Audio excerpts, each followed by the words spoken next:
Eh, el que retrató de una manera muy original, inusual y provocadora la figura de Fidel Castro fue justamente el profesor Loris Sanata, que nos está escuchando ahora y está compartiendo con nosotros.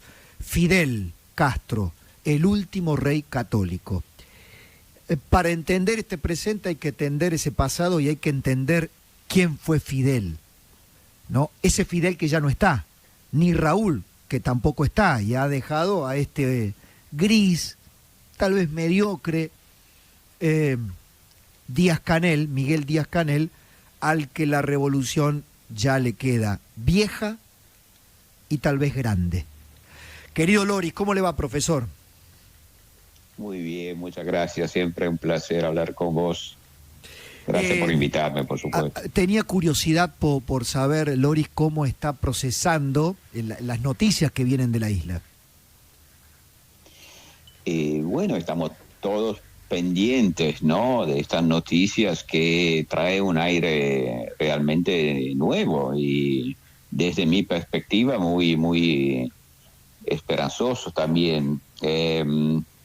Veremos. Yo estaba escuchando a Montaner, a quien estimo muchísimo, por supuesto, y ojalá tenga razón, o sea, que estemos en el comienzo de un proceso de cambio profundo. Ahora hay que entender, porque a veces esto no se entiende, que un cambio en Cuba significaría la caída de un régimen. O sea, hay que entender que un régimen como el cubano es como una iglesia, como una religión. Una iglesia y una religión no se reforman. Cuando cambian es porque hay un cisma, hay un colapso, hay una caída. Por otra parte, la misma constitución cubana, ¿no? Fidel Castro le quiso poner el principio de la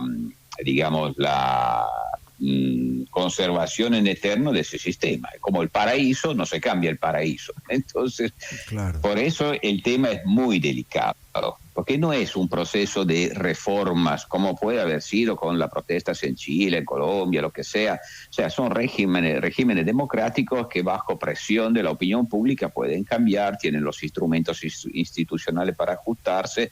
Cuba no es así. Cuba no es así. O sea, estamos hablando de la naturaleza de su régimen. Por eso Loris, Loris, que uno no puede pensar un cambio en Cuba, una metamorfosis como la tuvo Rusia ante la caída de la Unión Soviética o China en la transformación del Partido Comunista Chino. A ver, son casos diferentes, por supuesto, porque bueno, China cambió de modelo económico, pero con continuidad política en realidad. O sea, el sistema político no cambió una coma. Esto es imposible en Cuba. Es imposible porque Cuba no tiene la tradición del despotismo chino. O sea, Cuba está en el corazón de Occidente y la gente está protestando porque quiere participación, libertad, democracia. No van a tener una tecnocracia capitalista en lo económico y tiránica en lo político. No lo van a conseguir. En la Unión Soviética, el régimen colapsó. Hubo un intento de golpe de Estado, hubo un cambio de dirigencia muy radical. O sea que cayó un régimen. Ese es el gran desafío de Cuba y que hace de Cuba un caso diferente de los demás, muy diferente. Y no sé, vamos a ver, la verdad, si lo debo decir como historiador, yo debería poner este planteo, o sea, ¿cómo cae un régimen totalitario? Porque un régimen totalitario es el cubano, un régimen totalitario es aquel régimen que quiere una participación activa de toda la población está organizada en organizaciones de masas, dependen del Estado, tienen que rezar la doctrina oficial, tienen que creer en la religión política del Estado. Esta es la peculiaridad de un régimen totalitario, se basa en la participación de la gente, de toda la gente. Fidel Castro decía, no se puede vivir por la libre, todos tenemos que ser algo de algo. Ahora, ¿cómo cae un régimen totalitario de ese tipo? Las experiencias históricas dicen que Los regímenes nazi y fascistas, que eran totalitarios, cayeron por una guerra internacional, y aquí no va a haber ninguna guerra internacional, nadie la quiera, nadie quiere un baño de sangre ni de lejos. Pero los otros colapsaron, y hasta ahora, ¿qué es que hace colapsar un régimen? Bueno, el régimen de Cuba se basa en el partido y en las Fuerzas Armadas. Nosotros no sabemos casi nada de lo que pasa dentro del partido y de las Fuerzas Armadas. Pero el futuro se juega ahí. Claro que cuanto más protestas, tanta más presiones sobre la cohesión del partido de las Fuerzas Armadas. Es lo que vamos a ver en los próximos meses. Bueno, pero sí, de hecho... eso sí, sí. te termino simplemente esta reflexión. Hay una diferencia respecto al pasado. O sea, cada década, la revolución cubana, o el régimen de la revolución cubana, que como todo régimen revolucionario es lo más conservador que exista en el mundo, ha tenido una crisis. Pero hasta ahora eran crisis donde la protesta no creía realmente en cambiar el régimen. La gente quería irse, quería escaparse. Hoy ya no es así, un poco porque no pueden escaparse. La solución típica de huirse, de irse afuera, ya no existe más. Esto ya pasó. Quieren cambiar. Claro. Piden democracia. Esto es extraordinario. Es muy interesante porque cuando planteaba nadie sabe lo que pasa por dentro del partido, nadie sabe lo que pasa en las Fuerzas Armadas, ya le pasó algo a Miguel Díaz-Canel, y ahí va mi pregunta, que le renunció el ministro del Interior, negándose a la represión al pueblo, y de hecho han tenido que retroceder, no sé si para tomar envión o para recalcular, pero han tenido que retroceder, abrieron provisoriamente la importación de medicamentos y alimentos, etcétera. Ahora, voy al plano. Ese Fidel, último rey católico, su hermano que lo sucedió, ya no están. Entonces, hay un algo en la mística de esa religión que fue el totalitarismo cubano, que ya no tiene efecto, y su sucesor, así quizá con mucha menos historia, raigambre e inteligencia, cuando se fue Chávez quedó Maduro, cuando se van los Castro ha quedado este hombre que parece no tener ni la estatura ni el perfil para poder sostener al templo, sigo su metáfora. Tal cual, sí, la metáfora corresponde exactamente a la realidad. Ahora, en realidad, que el régimen cubano y la mística revolucionaria son como a cáscaras vacías, esto hace décadas y décadas, hace muchísimo tiempo. Pero claro que con la desaparición física del Castro, del único verdadero Castro, que era un fundador de religiones, que era Fidel Castro, todo ha ido apagándose de a poco. O sea, la idea de la revolución como una religión, y no son palabras mías, eran palabras de Fidel Castro, la revolución es una religión y el comunismo es el nuevo cristianismo. Estas eran las palabras de Fidel Castro. Ahora, obvio que la mística de sacrificarse para llegar a la tierra prometida puede durar una década, tal vez dos.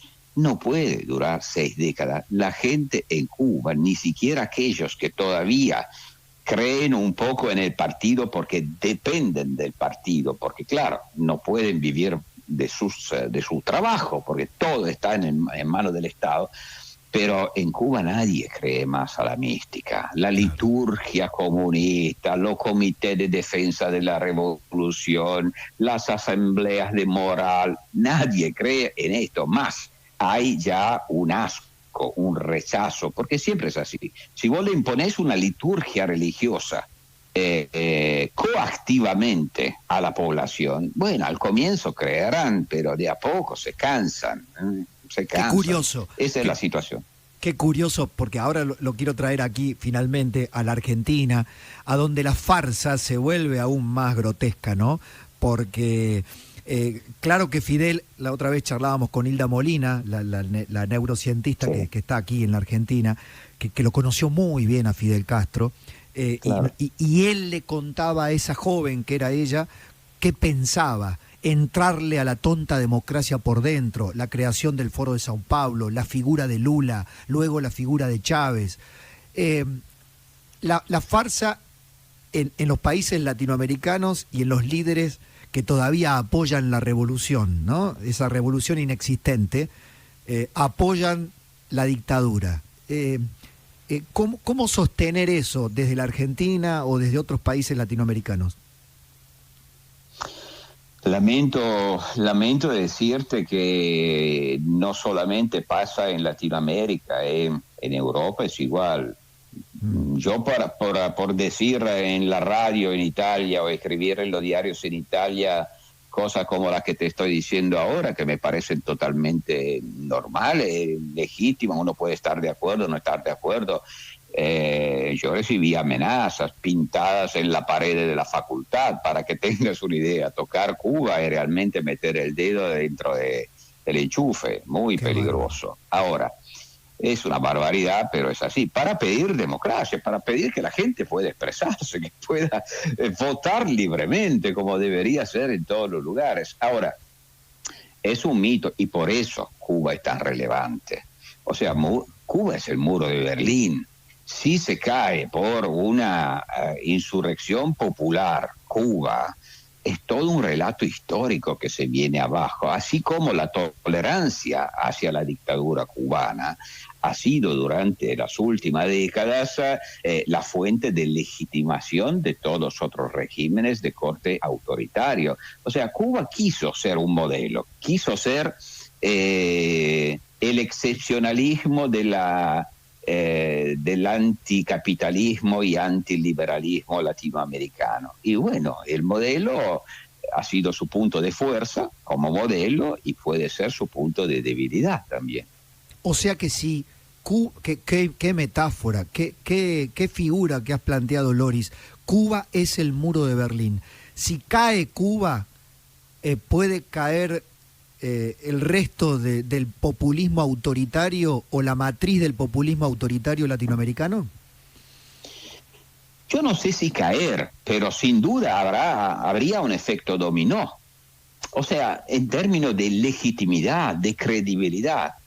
Ahora, si los devotos de Cuba siguen basándose en la idea que puede existir un régimen de gobierno popular basado en el consenso, en la justicia social, pero es antiliberal y anticapitalista, etcétera. Bueno, si se viene abajo, porque su propio pueblo no lo quiere, porque sale a la calle, y además no nos olvidemos, sale a la calle con las manos desnudas en contra de un régimen que es uno de los regímenes que tiene más poderío represivo en el mundo, una capacidad extraordinaria.